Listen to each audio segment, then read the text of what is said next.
In custom car audio, we use stranded power wire and speaker wire due to its flexibility and durability. But using this stranded wire can have some issues, especially when it comes to connecting that stranded wire to our amplifiers or to our speaker terminals. This is why we use these little things right here, wire ferrules. In this video, I'm gonna go over the benefits of using wire ferrules and show you guys a cool, cost-effective tool I found that can be used in order to crimp the ferrules directly onto the wires. I'll show you guys which wires we would use the crimping tool for and which ones we wouldn't. Let's get started. So in a little bit here, we're going to get into when you would use the crimping tool and when you would not use the tool. But for those of you that may have not seen these in some of the previous videos, I first want to talk about what is a wire ferrule. A wire ferrule is a thin copper tube that is tin plated. Now you can see they come in a wide variety of different sizes for the different wire sizes, and then they also come in insulated and non-insulated form. Now, when we don't use a wire ferrule, our install ends up looking a little something like this. We, of course, have to try to twist the wires as much as possible, and to try to cram them into that tight little spot can be difficult. This can be an issue because if one single wire strand accidentally comes out of that terminal and goes into a spot that it's not supposed to be, it can short circuit. Another potential issue is once we tighten down that set screw, it forces all the wires apart and it kind of cuts the wires and separates them. If we ever do need to disconnect a wire, it can be very difficult to reinstall it into the terminal, and this oftentimes means that we have to cut and shorten the wire, which can be troublesome for an install if we don't have enough wiring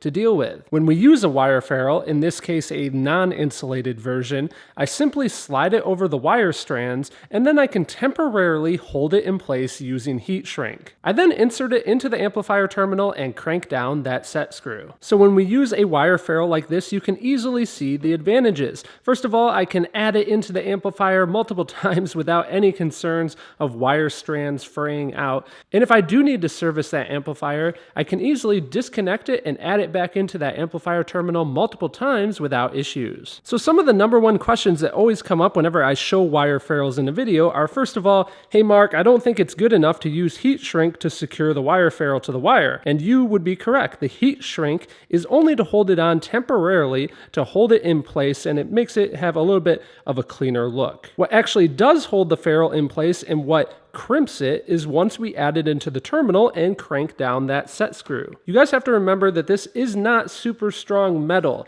This is just tin plated copper. It's very, very thin, so it easily forms to the shape of that terminal. And this is when we get into when should we use the crimping tool that I'm going to show you guys and when shouldn't we. So this is just my opinion and this is what has worked best for me, but when you are using terminals like this, you can see that these terminals are round. Unfortunately, the different crimping tools on the market do not allow for a round crimp. So the reason that I just like using the set screw in order to actually crimp that ferrule to the wire is because then this ferrule is going to stay the same round shape as the terminal, and we're also adding the shape of the set screw itself into the ferrule. So we have a really nice crimp that is going to fit exactly into this. It's going to perfectly match that set screw, and that set screw is really going to bite down in and hold on. By using this method, I've never had any issues with a power wire pulling out of a round terminal. If I were to use a crimping tool for these that do go into the round terminal, it's going to get all deformed anyway because the crimping tool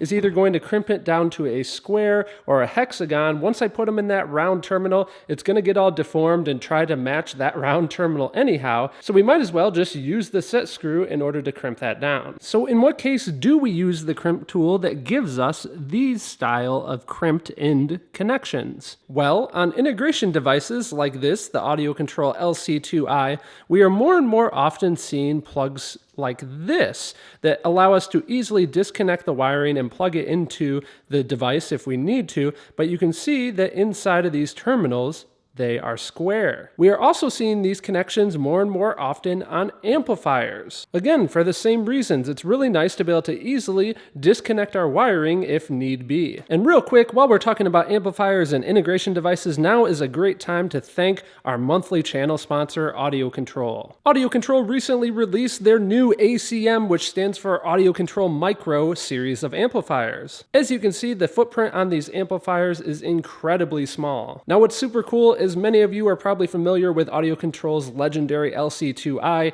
You use this to take the factory signal from the vehicle and convert it to line level RCA outputs. But if we just do a quick size comparison, these ACM amps actually have the same technology from an LC2i built in. So for basically this much more footprint, we're adding a 300 watt amplifier. Pretty awesome stuff. You guys can learn more about these amplifiers. I did a video recently. You can check it out up in the corner of the screen. So back to these style of connections. When we're using these style of connections, we no longer have a huge set screw that we can tighten down in order to secure a ferrule. So in that case, we're going to rely upon a tool to do the crimping. And furthermore, like I mentioned earlier, inside of there is square, so it matches the profile that we are creating on the end of these. Now I was able to find this tool for a great value. I'll drop a direct link down in the video description for you guys. And here we can see, here's the crimping tool itself.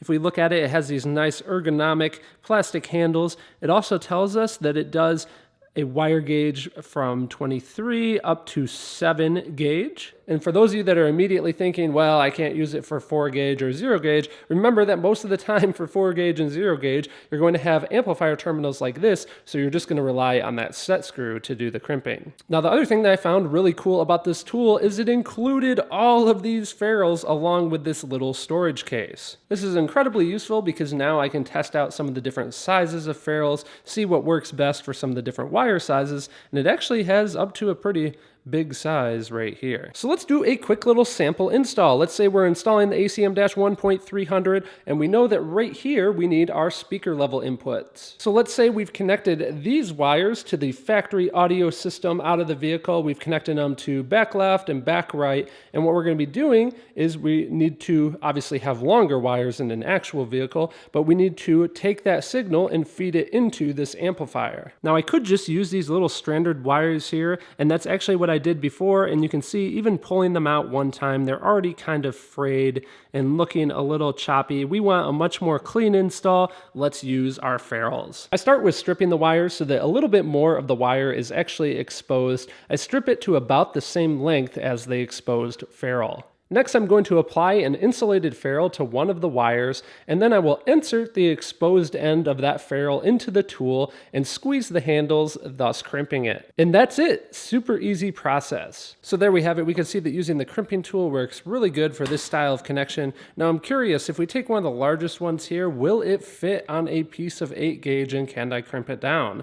Let's find out. So for the most part, it seemed to work. The ferrule itself definitely fit over the wire. The problem was the insulated part of the ferrule, I had to cut some little slits in it in order for it to fit over the insulation on this wire, but no big deal. You could easily do that. It's definitely crimped on there well, and then I could just cover this with a piece of heat shrink tube. Overall, I found this tool to be very useful. For the price, you just can't beat it. And I did actually notice, if you see this dial right here, with that dial, if you actually loosen that set screw right by my thumb there, you can actually control the amount of pressure that is applied to the ferrule. So I've had it set on the least amount pressure setting, and I found that even at that setting, it crimps the ferrule more than well enough to get it to permanently hold to the wire. Again, the only thing I didn't like has more to do with the ferrules that are provided in the kit themselves. This largest size here, it just didn't quite fit over the insulation for this 8 gauge wire, but as we all know, the insulation sizes can vary from wire to wire,